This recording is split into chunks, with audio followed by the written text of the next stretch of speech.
Thank you, Mr. Chairman. Colleagues, want to raise a topic and a frame that I don't believe has been raised thus far in this hearing. For most states, the age required to legally purchase a rifle and the age required to cast a ballot are both 18. However, there's some shocking disparities in legal state requirements for obtaining a weapon versus casting a ballot. In 25 states, voters must be registered and have specific forms of ID in order to cast a ballot. But those same states allow people to buy rifles without permits and require no background checks for some sales. Additionally, in a majority of states, new voters are able to obtain a rifle quicker than they're able to cast their first ballot. It seems to me that we have our priorities entirely backwards when it comes to this, when we make it easier to buy a gun than we do to cast a ballot. Two questions for Mr. Rogers. Broadly, what does it say to you that we make it so much easier in so many states in this country to buy a gun than we do to let people vote, eligible citizens? And second, maybe more specific to your experience,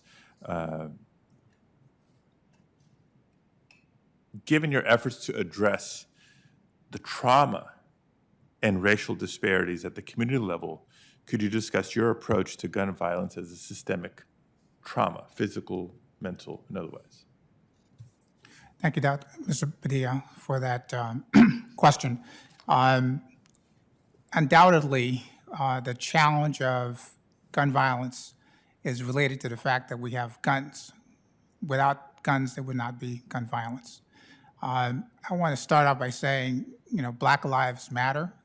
57% of all gun-related homicides are among Black men. My three African-American sons, are 25, 22, and 18. They're at highest risk in this country of being killed by a gun.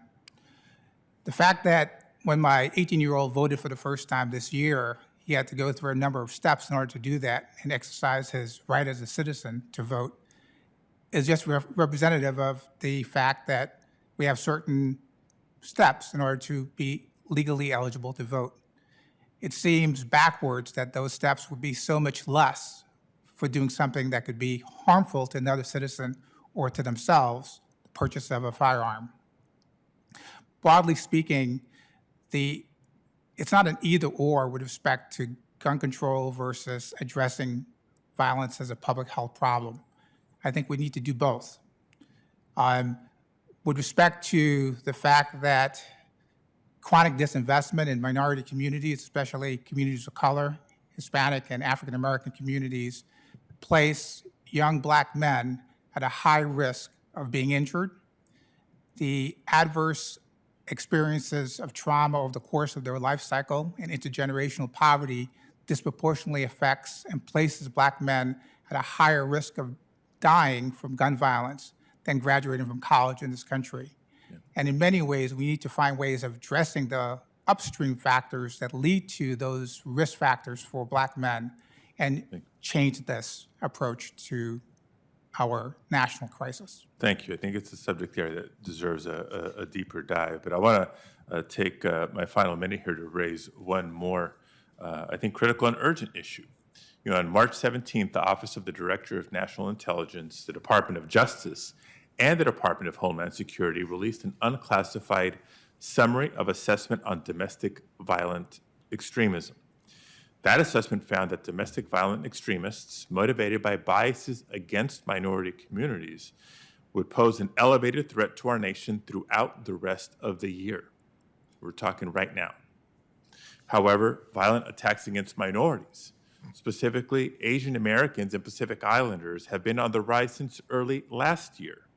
In fact, the day before the summary was released, a domestic terrorist entered a firearms dealership in Georgia, purchased a 9mm handgun, and received it almost immediately due to Georgia's no-weight gun laws.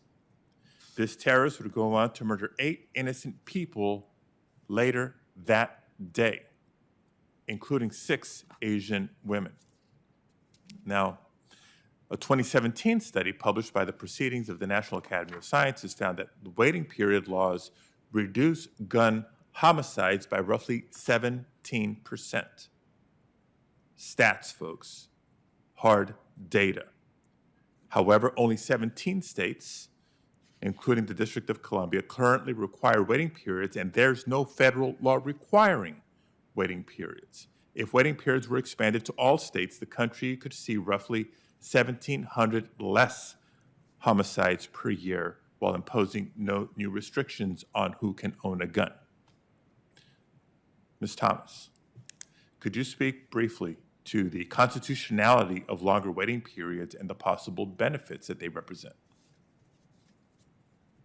Well, I appreciated your citing to peer-reviewed, research-driven statistics that show how waiting periods effectively reduce rates of homicide and suicide, particularly when it comes to suicide. We know that waiting periods are an effective tool for ensuring that those that are in a time of crisis have some space to get the help they need.